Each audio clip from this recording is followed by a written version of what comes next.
Subscribe করুন টেকটিউব চ্যানেলটিকে। সবার আগে ভিডিও পাওয়ার জন্য বেল আইকনে ক্লিক করুন। আসসালামু আলাইকুম ভিউয়ার্স, আমি মোহাম্মদ রাকিব। টেকটিউবের পক্ষ থেকে আপনাদের সবাইকে স্বাগতম।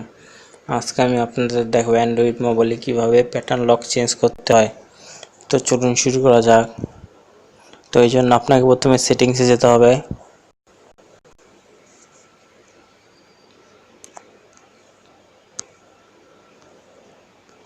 তারপর সিকিউরিটিতে ক্লিক করুন।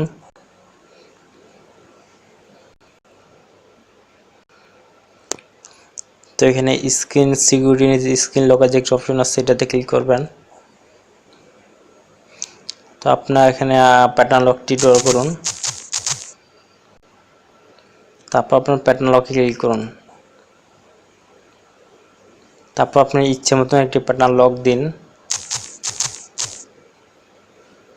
তারপর কন্টিনিউতে ক্লিক করুন। 15টা আবার প্যাটার্ন লক দিন। তারপর কনফার্মে ক্লিক করুন। তো বন্ধুরা, এইভাবে খুব সহজে আপনি আপনার মোবাইলে প্যাটার্ন লকটি চেঞ্জ করতে পারবেন। এবং ধন্যবাদ আপনার সবাইকে মূল্যবান সময় দিয়ে ভিডিওটি দেখার জন্য। এবং ভিডিওটি যদি ভালো লেগে থাকে অবশ্যই লাইক, কমেন্ট, শেয়ার করবেন এবং নতুন নতুন ভিডিও পাওয়ার জন্য চ্যানেলটিকে সাবস্ক্রাইব করতে ভুলবেন না।